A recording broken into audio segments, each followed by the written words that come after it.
Alright guys, Liverpool have just beaten Aston Villa by 2 goals to 1.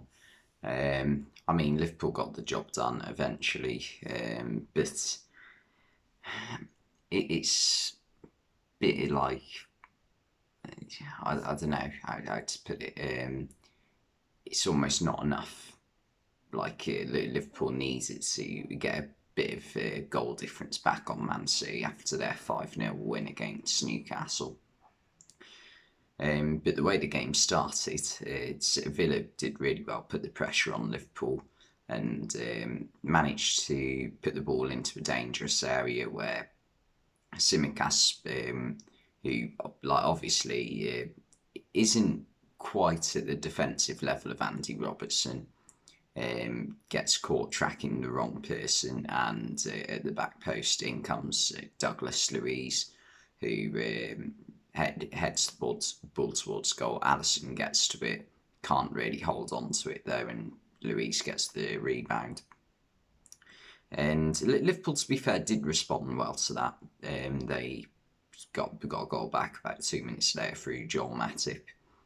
Once again, just lumped the ball forward. Everyone was just throwing themselves at it. I think it's Diaz or Jota who at the back post manages to put it back across goal. No, it's Van Dijk.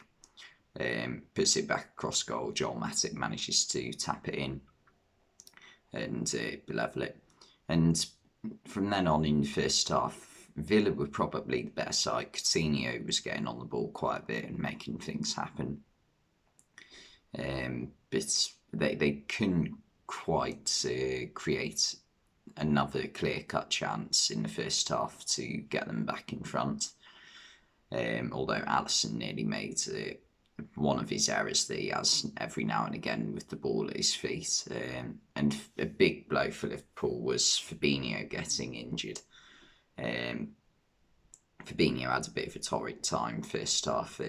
Got dispossessed quite a few times, and in this case Coutinho takes the ball off him, and you can just see by the way he runs after him, something's not right, and he pulls up and he's done his hamstring. Hopefully it's not a pull, hopefully it's just a strain. God forbid it's not a tear. I don't think it was though.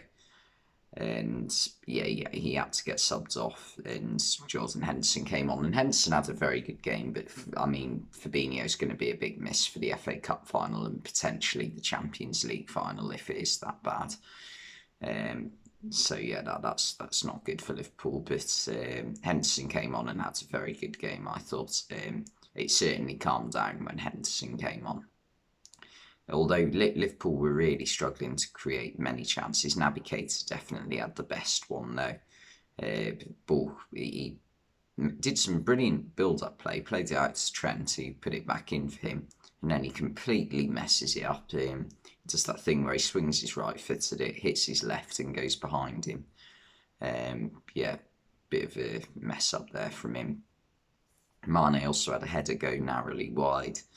But Mane was the one in the front three who always looked like he was going to try and make something happen tonight. Jota was very quiet again. Diaz, second half was better than first half, but that was mainly because he got moved over to the left-hand side, which he is far more comfortable playing.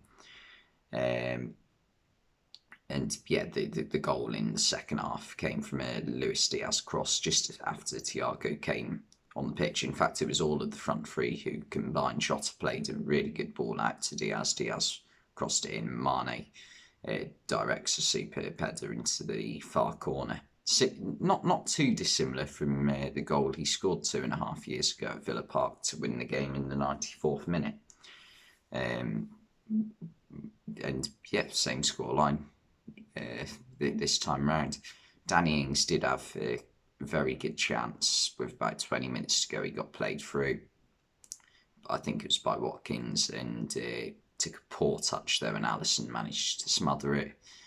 And he also had the ball in the back of the net at the end. Really good finish, but he was offside.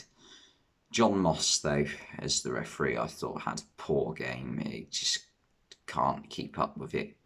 Like, we can't keep up with play, and he just can't keep control of the game. It just feels like when you watch him.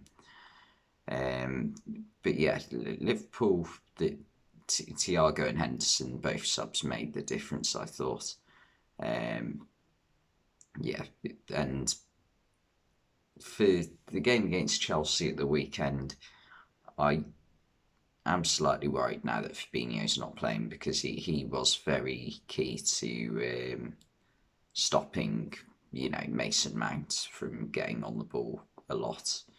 So not having him this time round will be a big miss, because as good as Henderson is in that position as well, he doesn't quite have the ability, Henderson, to like completely shield the back four, which is something I am slightly worried about now.